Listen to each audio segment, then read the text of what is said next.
Hi, my name is Gil Robertson, president of the African American Film Critics Association. Today, we are thrilled to be talking to one of our longtime favorites, actor Jonathan Majors, who delivers a tour de force performance in the upcoming film Magazine Dreams. We're going to kick things off by introducing you to the AAFCA members on the call today, starting with Nick Hamilton in Los Angeles, Nancy Green in LA, Mercedes Springer in Atlanta, Jill Monroe in Los Angeles, Emmanuel Noisette in Chicago, Illinois, Karan Noir Kelly in Charlottesville, Virginia, Dana Abercrombie in New York, New York, Anthony White in New York, New York, and Michael Soule in the nation's capital of Washington, D.C. Woo! I'm going to let you guys do what you do so well, and I will see you on the other side. You have to do something big and important, or nobody will remember you when you're dead.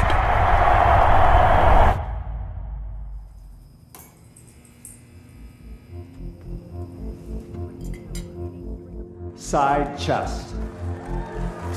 21 and 7 switch. I want to be Mr. Olympia one day. I've been training for this every moment of my entire life. Like my deltoids, judges always say they're too small. Think they're liars? Everyone's a liar. It is important that you find people that you can make an emotional bond with. I'm asking you nicely and in a calm voice. If you're not 100%, you will never be successful. Nobody knows who you are. Nobody. Well, you gotta commit all energy and focus to being the greatest bodybuilder on the entire planet. That's what separates one from being a champion, one from not being a champion.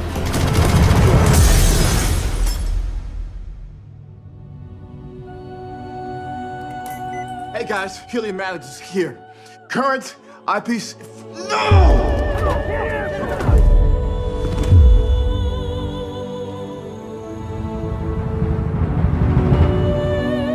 The world ain't fair.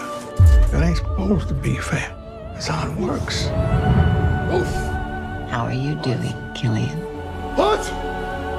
When I close my eyes and dream, Horse! they're gonna put a picture of me on the cover of the magazine. And the entire world will know my name.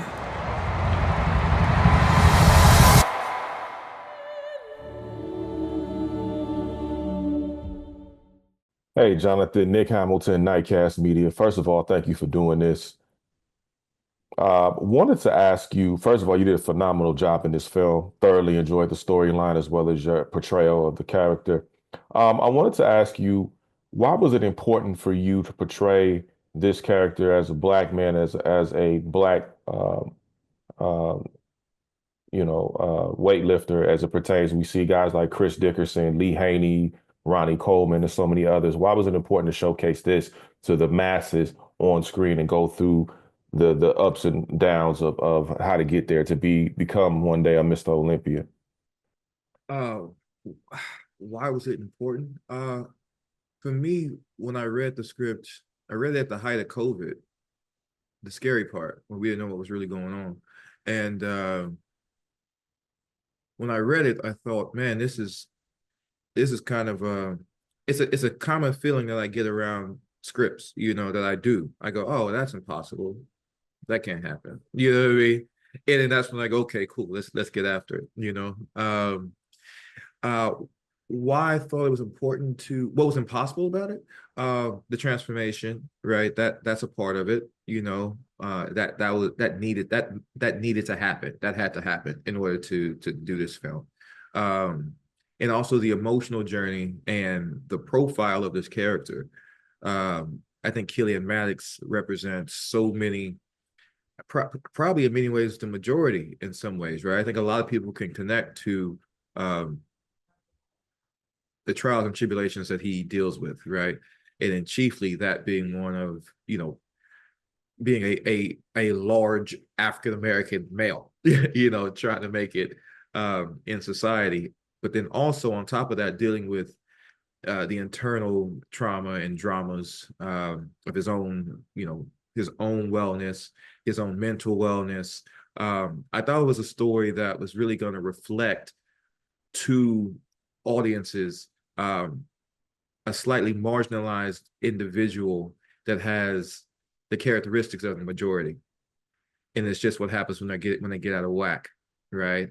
And then how that person and how those people react to that, and ultimately the journey of like, yes, there's themes of celebrity, of mental health, of etc. I mean, it's death. It's all in there, right? Being orphaned, being black, being a black male, being a big black male, this happening in this day and age. There's a lot of things we're like, okay, these are a lot of hot topics. But in Killing, you have one story and one protagonist, that in 2 hours kind of gives you multiple things to link onto. And ultimately the story is about, we all go through that phase of like, oh, I think this is what it is. I know for a fact, you think this is what it is. And then you get close to it and you go, oh no, actually it's this, right? And you can still get what you want, but you go a different route, and from the beginning of the film to the end, I think what we watch is Cillian try to do it one way without giving spoils, right? Try to do it one way, get really far doing it one way, and then realize, oh no, this is not going to work for multiple reasons. And he has to change what his focus is. He has to change his aim, though he may or may not keep his objective when it's all over, That's why. No, well said. And thank you for doing this. And again, man, look forward to you conquering more roles very soon. Stay tuned. Yes, sir. Yes, sir. Hi, Jonathan. Mercedes here with She Critiques in Atlanta. Mercedes. What's up? One thing that I instantly thought about in the film is that there's so many scenes where he's isolated. He's not necessarily talking to a scene partner or another actor.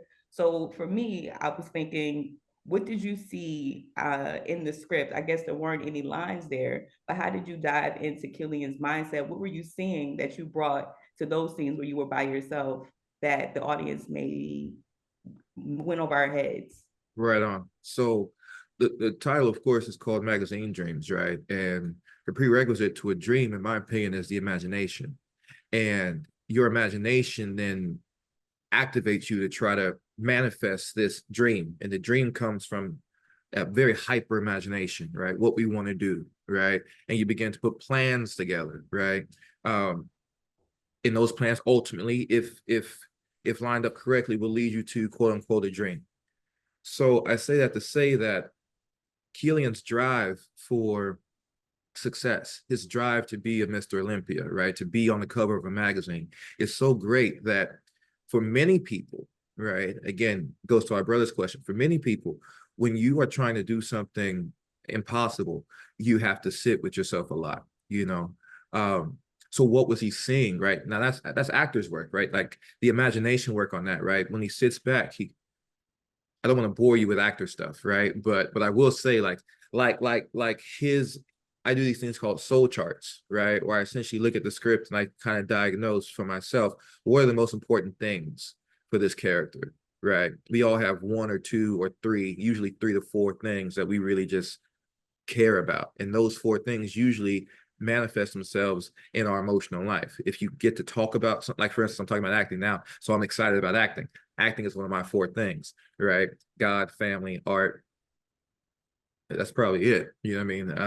Yeah, God, family, art. That's it in that order.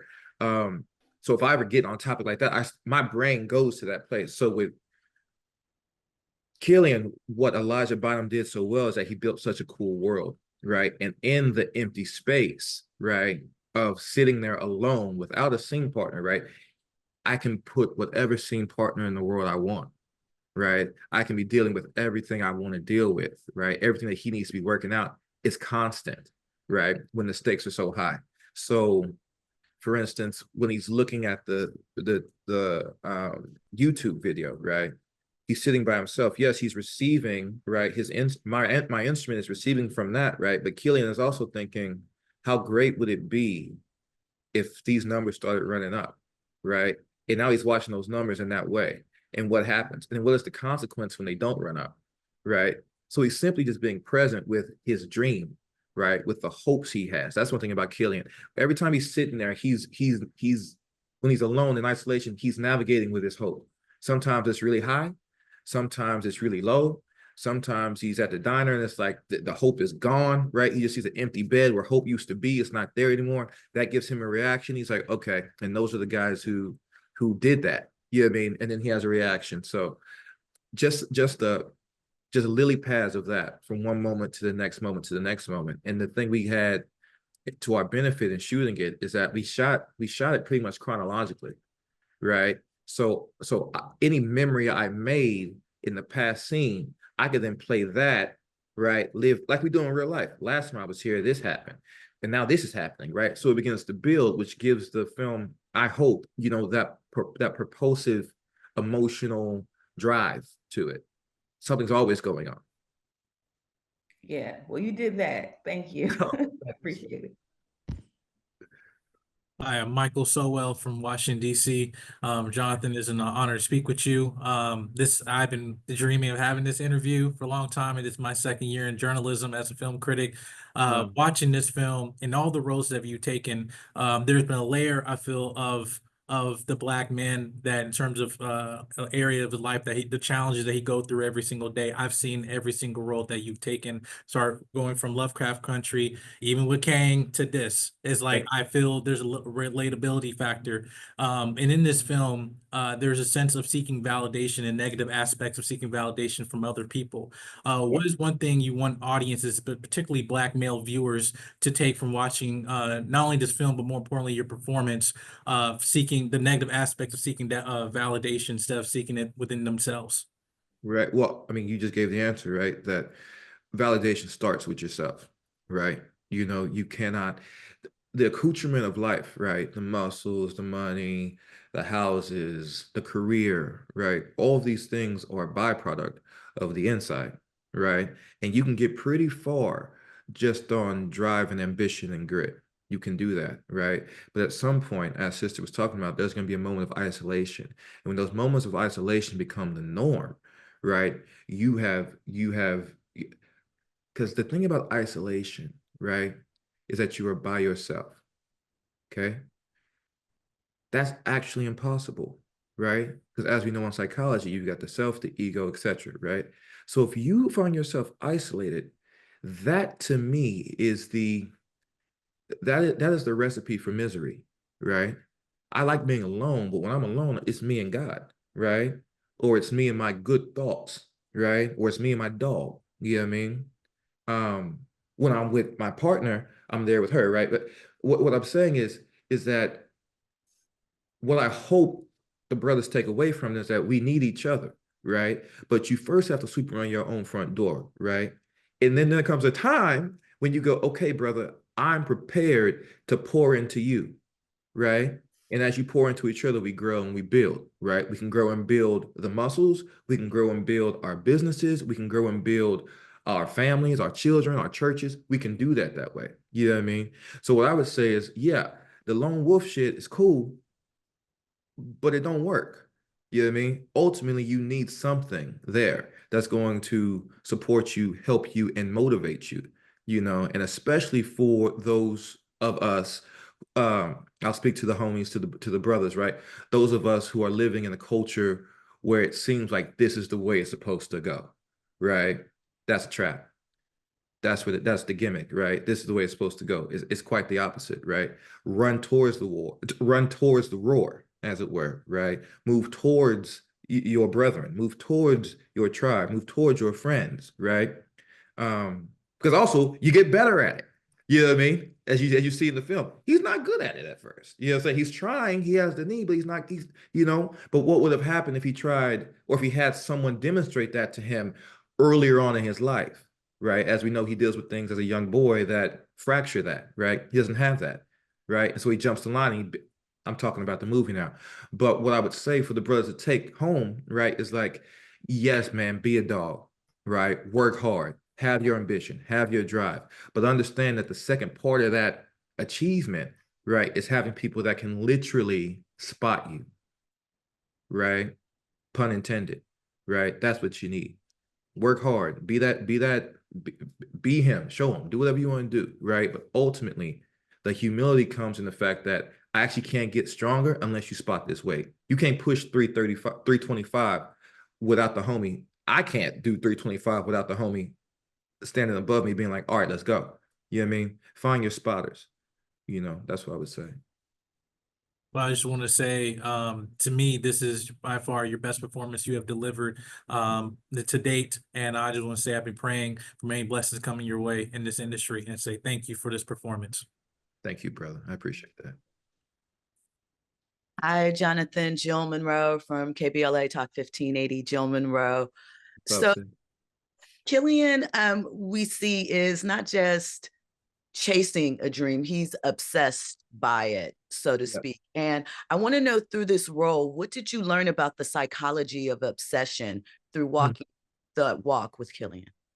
Right. So monomania is a real thing, right? Right. You're just manic about one thing. You're crazy about one thing, right?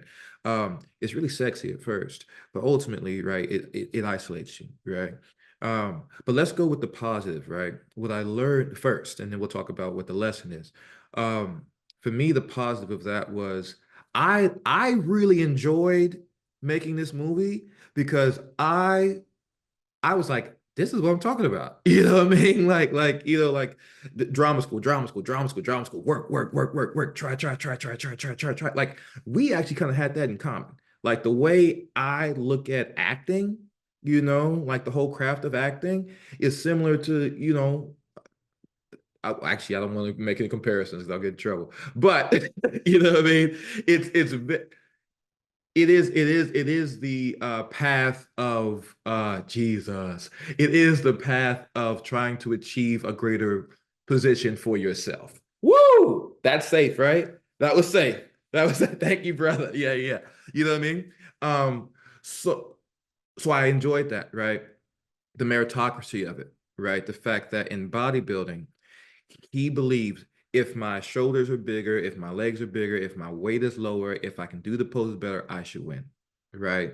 And to a degree, in the world of bodybuilding, it is a meritocracy, right? Then, of course, at the very top, there's always politics, and that's just the game, right?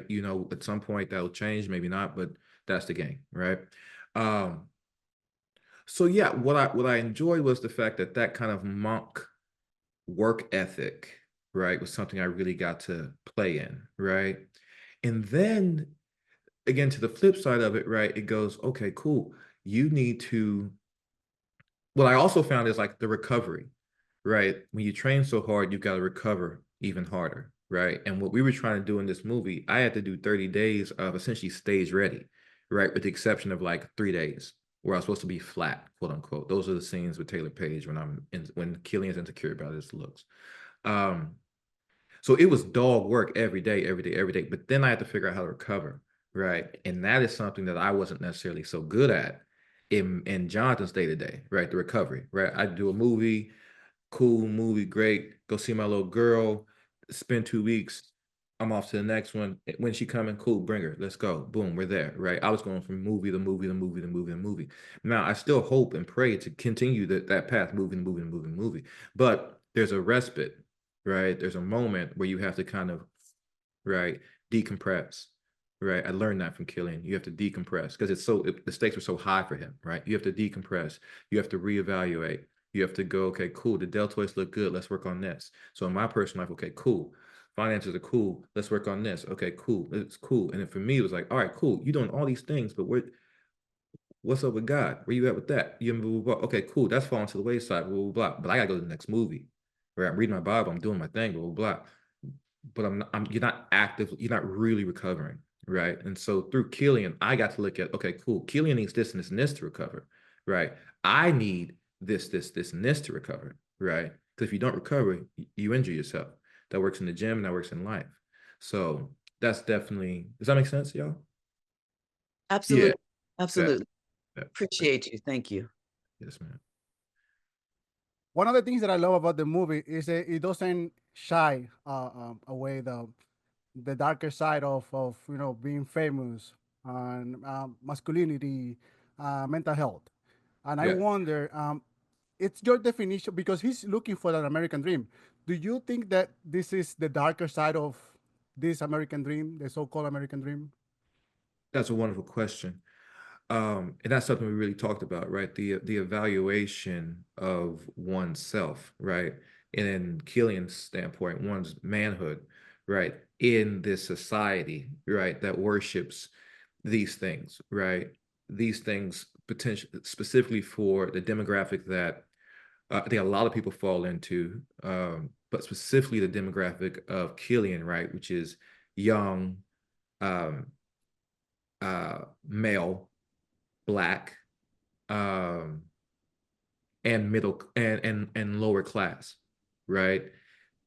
If there's any place to go on paper, right, that is going to give you opportunity, it's quote unquote, it's America, right? It's America. North America, Canada could work, but America, right? If you want to try to do it, you want to go to America, right? And so the conversation that he's having with Vanderhorn, right? The guy I mean, let's just evaluate it, right? And we'll speak to this audience. What he's obsessed with is a blonde-haired, blue-eyed, beautiful white man. Okay, cool. That is the Ken, that is the until I mean up until Brother Mackie, that's Superman, right? That's Captain America, right? He wants to be that, right? Who doesn't? Right? Who doesn't? Um until they wake up, right? And there's a moment where he goes, "Oh, I don't. This it doesn't fit, right? It doesn't fit." So it is a conversation with the American dream, right? We say, "Okay, cool. If what's the American dream? Lift yourself up by the bootstraps, right? Essentially meritocracy. This man believes in that, right? He believes that okay, you do this, you should be treated this way. You've done this. This is how this goes, right? We talk about it with his pawpaw, right? You don't Why are you talking to him like this? He's a war veteran, right? You would show him respect. You know what I mean? These things makes sense to him, right? He's bought into the American dream fully, right? The idea of celebrity, right? And the trapping, not even the trappings of that. He actually sees it in a very pure way, right? He just wants to be up there and be noticed, be seen. He wants his TikTok moment, right? He tries for that, right? That's what he wants. And ultimately, the American dream, right, is evaluated from his point of view, right? That's one of the arcs in the film, right? If you can capsulize the American dream and examine it in that way, Killian is essentially walking that path, right? Having that walking dream and realizing it's actually a nightmare, right? Um, then of course the story continues. You know what I mean? Like who knows what the Killian Maddoxes in the world will do after they have that realization, right? After they're enlightened to what their dream is, right? We have the American dream, and then now, right?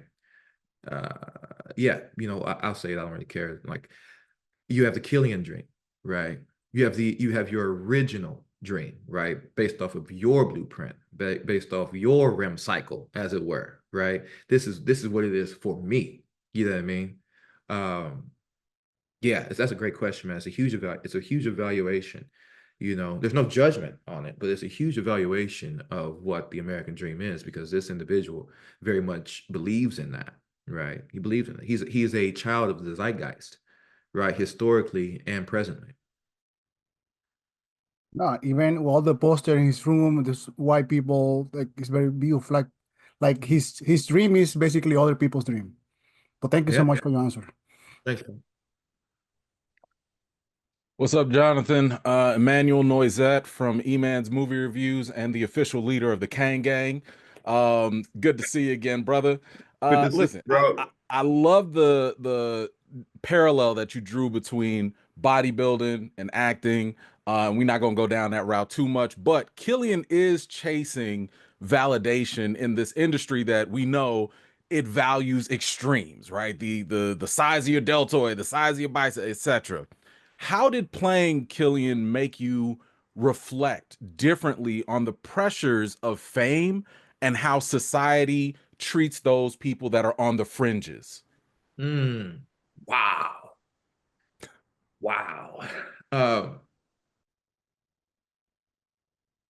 the hustle for fame, right? The fame monster, as it were. How did I frame it? How did I re-see it in doing the film? Is that the question? Yeah. Right. Fame, the idea of validation, right? And the idea of being separate. I think fame is an interesting thing, right? And I'll tell you why.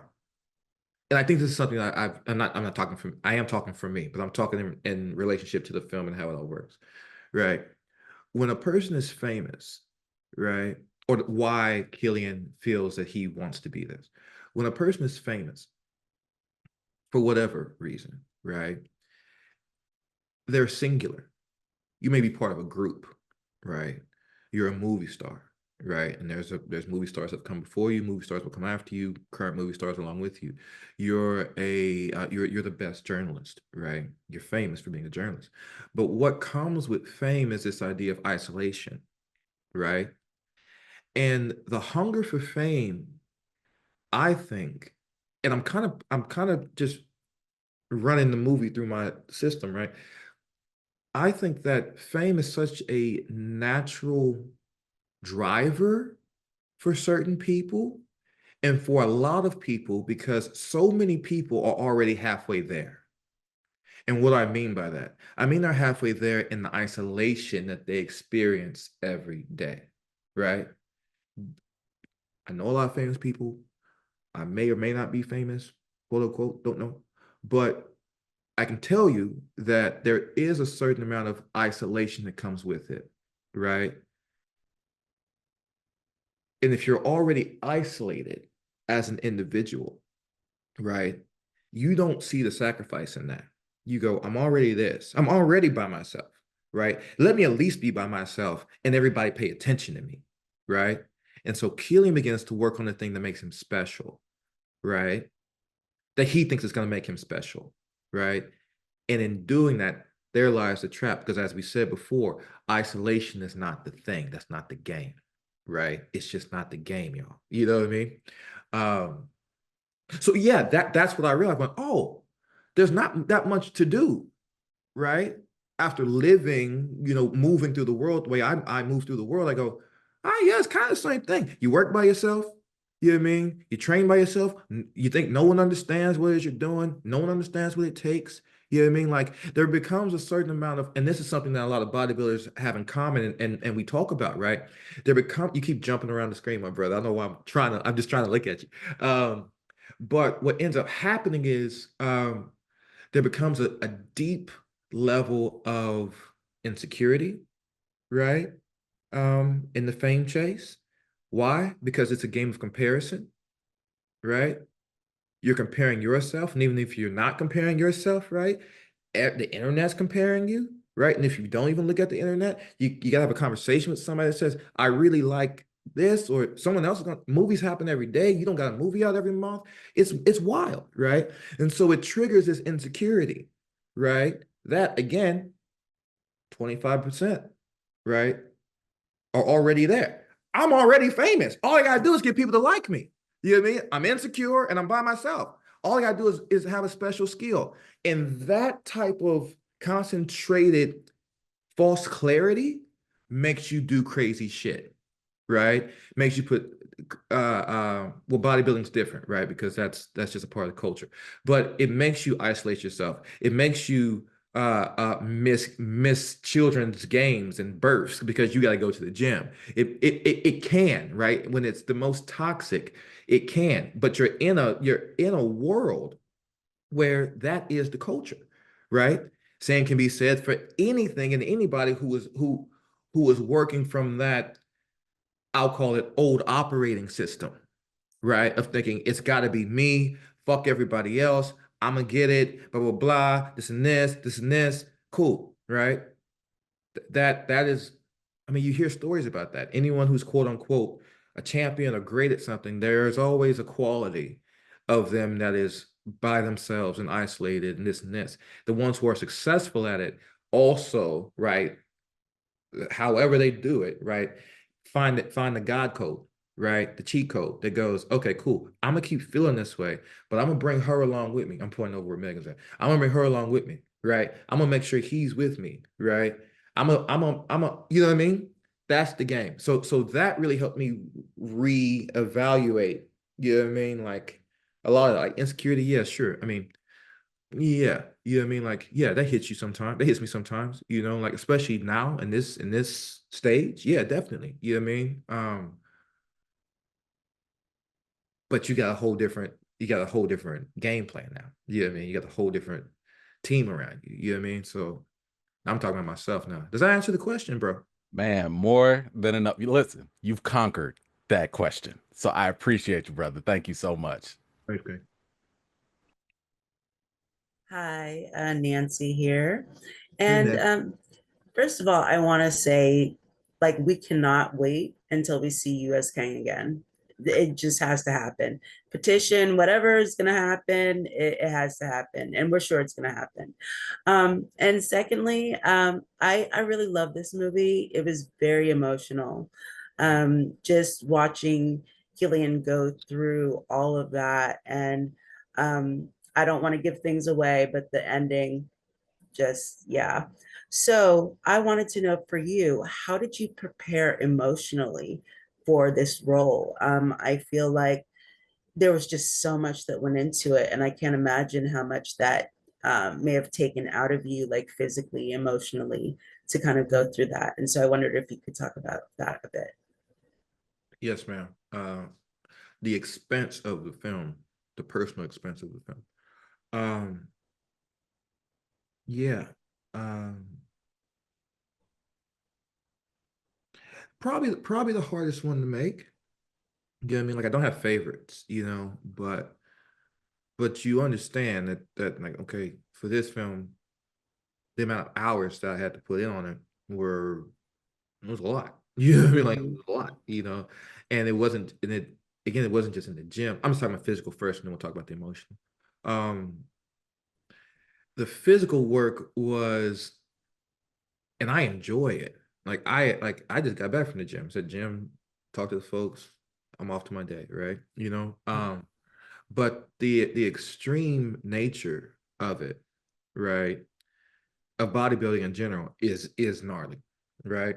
And then adding into that the given circumstances of where this guy lands in that world, right? He's in the hunt. That's the worst place to be if you don't want to put out effort. You know what I mean? If you're losing, you just kind of sit on your ass and just say, cool, whatever. If you're winning, you maintain. If you're in the hunt, you got to go. And Killian was definitely in the hunt the whole time. My AC just came out, y'all. Is it messing you up? Can you hear me? We're good? Yeah. So he was in the hunt. So the amount of training that went into it, the amount of dieting, I think it was, I think I put on, from the time I got the script to the time we shot, I put on 20 pounds. About, yeah. 20 pounds is about a year and a half. No, about a year and 3 months. And I had just come off of Creed, right? And so I'm training for the Creed 3. So I'm training for the bodybuilding film while I'm working on Creed. So my body's in a whole different spot, right? Like I'm shooting with Mike in the mornings, in the night, and then at 11 o'clock after work, I'm going to the gym, right? For the second time, right? For Creed, it's a different thing, right? So, and then I have to eat, right? And it's not optional. It's not like, and you're not praised if you don't eat. Like, nah, that's not cute, bro. You got to eat. You know what I mean? And like the amount of times I'm walking around the kitchen table, just like, God help me. You know what I mean? Just like shoving it back. You know, like it was a beautiful cocoon to be in, right? And now when we speak to the emotional life of it, right? That's where things kind of all come together, because in order to get your body, right, to a certain spot, you have got to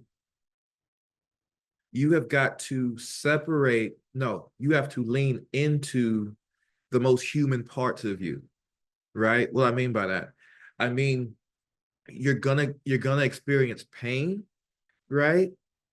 Pretty quickly in a workout, right? First 15 minutes of it, you're going to be feeling pain. And then for the next hour and 30 minutes, it's going to be there. And in fact, if it's not there, you're actually not doing it right.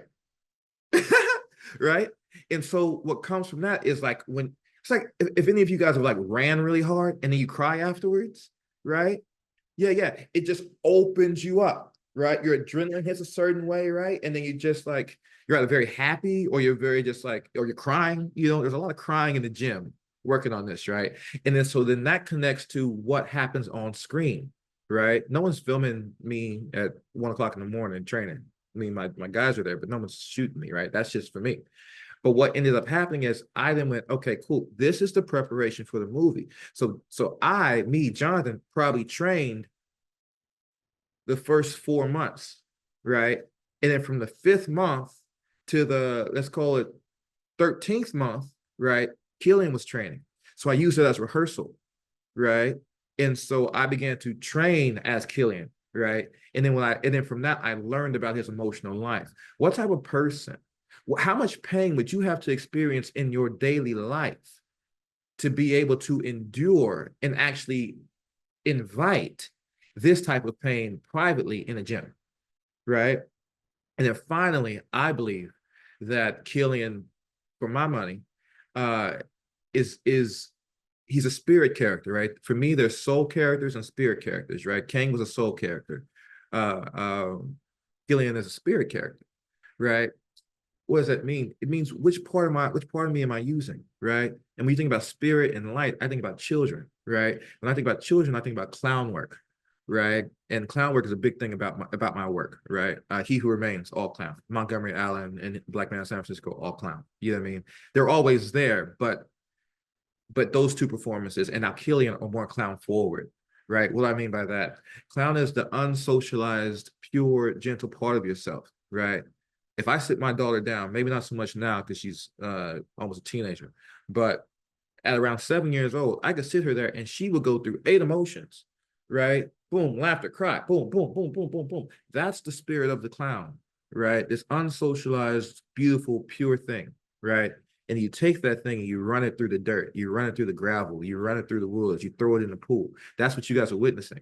What happens to a person who, I mean, we can talk, medically, right? With arrested development to a degree, right? That incident that we talk about at the table at the diner, right? You have to imagine that stunted him completely, right? And he had to but he kept growing and he kept going, right? He kept pursuing. But that childlike emotional life, right, was the core of it. And a lot of that I got to witness for the first time and experience Killian and what that felt like through the physical transformation. Nice. That was an amazing explanation. Thank you. And yeah, there are just so many layers to this movie. And it's really beautiful and much success with it and just success in general. Thank you, sir. Hello, Jonathan. My name is Karanlyn Kelly with Karanism.com and Love Music Pleasure. And first of all, it's so good to see you. It's great to see you. Killian's discipline, or what seemed like discipline, devolved into his desperation. The work that it took for his physical discipline, it devolved into his emotional desperation. And I'd like to know, what has discipline taught you? And what did you learn from desperation? Discipline.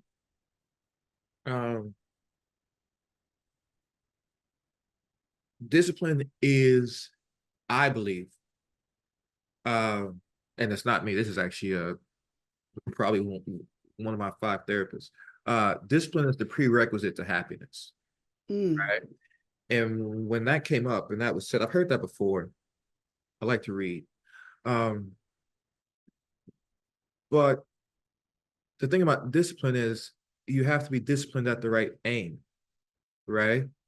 And for the right reasons, right? Good witch, bad witch, right? You're still powerful, but why are you disciplined? And what are you disciplined for? And that is something that I went, okay, that was something to look at, right? And we go, okay, is there something wrong with Killian, with all his discipline and this and this? No, there's nothing wrong with it, but perhaps his aim was off, right? And as I've said, and I've said it before, like, I'm an extremely disciplined guy. You know what I mean? Like do my homework, take the trash out, whatever it takes. Like I'm on it. I got it. Cool.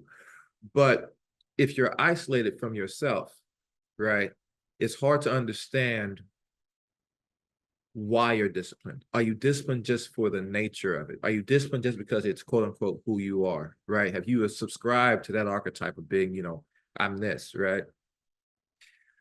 It shouldn't. I think what I found playing Killian, and then in my personal life, is that there's a cheat sheet to it, right? Like there's a God code to it, right? That if your discipline is connected to your pleasure, right, and connected to your joy, right, it can never devolve, right? It can never devolve, right? And I think where Killian can go off, kind of where things get hairy with him, is that it tips, right? As we said, his American dream, his plan, his focus was off, right? He was just like, he went to the Walmart, he went to the CVS on Santa Monica when he should have went to one on La Cienega. That's how far he was off. But there's a car accident that's going to occur if you go to La Cienega, right? You got to go to the other one, right? I'm not talking shit about pharmacies. I'm just trying to give an example, right? And that's what devolves, right? That's why it devolves. Ultimately, discipline is probably one of the most beautiful organic traits we have as human beings, right? No one, you can't buy it. You know what I mean? You can't, it's like, it's there. You can work it, you can exercise it, you can practice it. You can't buy it, and discipline is also connected to willpower, right? I'll stop. But yeah, does that make sense? I kind of stopped midway, but do you follow what I'm saying? It does, but what also have you learned about desperation? Right, that's the next part, desperation. My mind went emotion. Yeah, desperation. Desperation comes from the idea and the true belief of youth being isolated, right? And that, I mean, we have some of a theme here, right? Like when you feel like you are by yourself, right? You will do anything, right? You will do anything, right? Because there is no one may do anything, right? Because you're unaware of where the aid is coming from, right? I think there's a sense of, again, pressure. There's so much pressure in this film, right? There's a sense of pressure where it's like, if it doesn't happen now, it's not gonna happen, right? That's a bar, right? That false belief that if it's not happening now, it's not gonna happen, right? And I do everything in my power to make this happen now, right? That's the bad turn. That's the bad turn, right? We're not talking about support. We're not talking about pawpaw in the film. We're not talking about really talking to the therapist in the film. We're not talking about any of that, right? We're talking about man versus self, right? Which is a concept for a lot of stories. You have man versus nature, man versus society, man versus self. The movies in which the man wins, right? Or the protagonist, right? Or the woman wins in the story, right? Is when it's man versus self, right? And man calls in or uses the ally, right, of something greater than him, right? That's a victory. When you lose, right, and you fall into this idea, right, and this conceit of desperation, it's because you try to take yourself down. Now it's man versus self. Of course you're going to lose. You're equally matched. Of course chaos is going to happen, right? The only way to not devolve into chaos and devastation, right, is to have an anchor, right? Killian, right? The journey of the film, no spoilers, right, is for him to reassign his anchor. Thank you. Thank Come you. on. So you did that. You did that. Thank you. Steve, thank y'all. Hi, Dana Abercrombie from the Coalition. My question is about, it's very interesting how we see this 6'1" big black man, and it shows the anger and the violent nature that he has, but it's only when he's disrespected. But in actuality, he carries himself very small. He doesn't speak much. He breaks eye contact. When he does say it, he's very short and right to the point. Can you talk about balancing both sides of that character, as opposed to what society sees him as to what he really is? That's a great question. And I could let any of the homies up here answer that too, because it is a tight rope. Like, what is learned, right? Like, that was the part for me that was like, oh, this is actually so inhumane. It's so inhumane that this man, right, this human being who takes up so much space, right, has to evacuate his own space in order to move through society, right? He's learned that he's invisible, right? And he's learned that when he does fill up space, right, there are negative consequences, right? Primarily because of the physical threat, right, that society is wont to perceive when they see him, right? And so the balance of that is, okay, hey, how are you? Boom, yep, that's him, right? Then you see him in the gym. Hush. He's what we're trying to do in the film, right, is take this guy who is confident, who is brave, who is courageous, who is ambitious, right? Take that man, right, and marry him to the gentle, quiet, quite polite, right, struggling other individual, and put these men together, right? We have the private Killian and we have the public Killian, right? The public Killian, as you say, is trying to stay alive, right? He's literally just trying to stay alive. I don't say that as in hyperbole. I say that as in, like, this is what life is for him, right? He's witnessed death, right? He's witnessed death, right, at the highest level, without him losing his own life, right? He believes it's real. He knows it. He knows it can happen, right? No spoilers there, but as we all know, the situation in which he experienced death is something that no one would want to experience. It's horrific. It's actually it's Greek.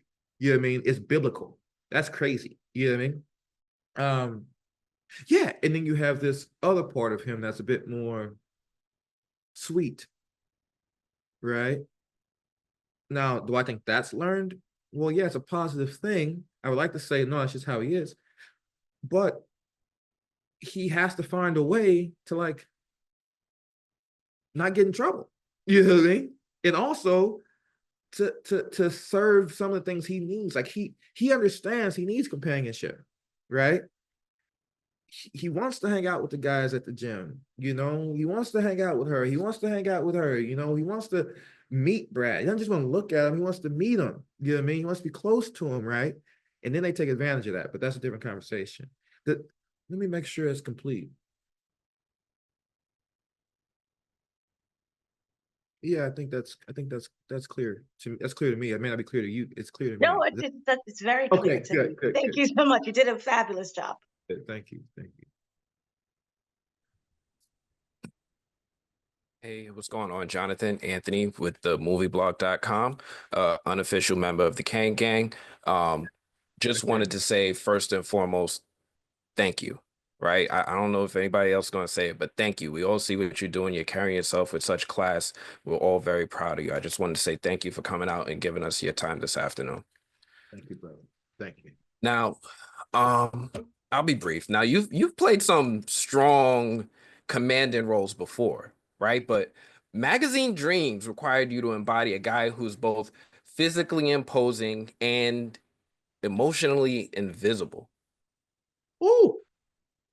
Was there a particular scene or moment that left a lasting impact on you emotionally, one that you still think about even after filming is wrapped?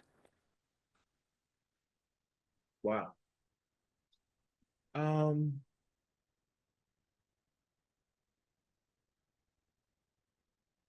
Yeah, I think so. I would say, okay, guys, don't get upset. You'd have to tell me if this part's in the movie because I've not seen it. Okay. So after the exchange, we'll call it, with Brad, and he leaves the trailer, is there a walkout where we're just on Killian? Yes, I'm seeing a head nod. Okay. Kind of. My brother says kind of. Okay, so I don't even know if it's in the movie, but I'll describe it, and then once I describe it, you guys will know if it's in the movie or not.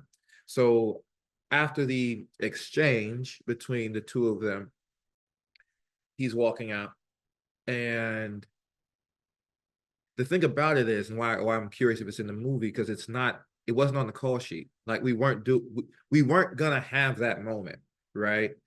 Elijah saw what was happening in the where I was at in the room. We took it there. I mean, we didn't take it there, but you know what I mean? Like I was there, you know, and Killian was there, and Adam, the DP, kind of came in and was like, "Hey, I think we should, cool. Yeah, can you? You know, they were very gentle. Like, can you, like, let's keep this, and I just want you to walk out, and Adam's gonna follow you." In that moment, for me, right, we talk about the American dream. He's literally everything he ever wanted was right there. And he actually got more than he bargained for. And he realizes it, right? And then he realizes that wasn't the game at all. You know what I mean?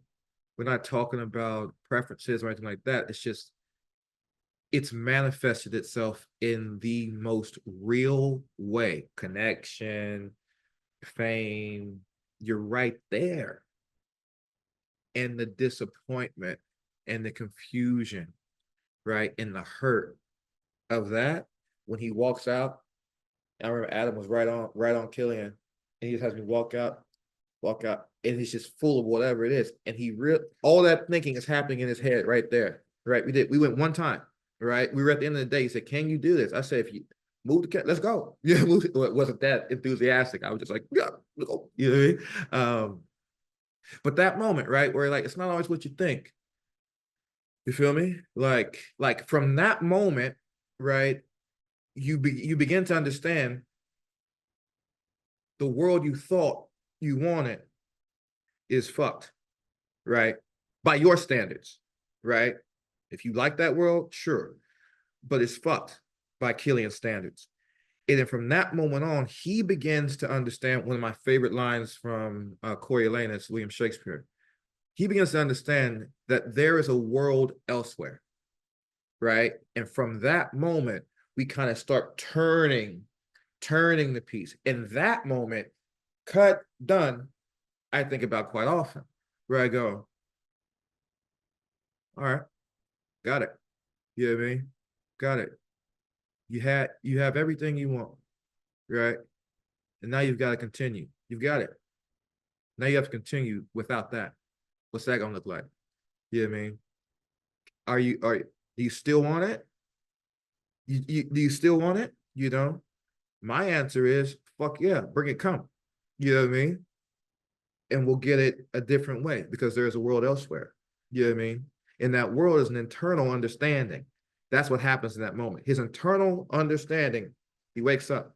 It's not real, right? It's not real. Can't touch and feel that. You can't, it's not gonna keep you happy. It's not gonna give you joy. And then we start the next act of the film, the final act of the film, I believe, where he kind of comes back to a new home, right? That's where we kind of have things in common. Thank you for that. Thank you for that. It's nice to hear that insight from your perspective of being a celebrity and, you know, being in that world. So I really appreciate you giving me that insight. Yes. Celebrity, allegedly.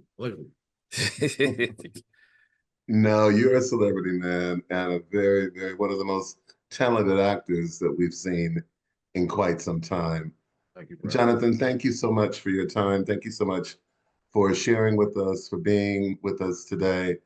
On behalf of the world's largest group of Black film and TV critics, have a great day, and we are enjoying seeing you on AAFCA Roundtables. Wicked. Thank y'all. Love y'all. Appreciate it. Absolutely. You can always count on us. Thank you, bro. Thank you.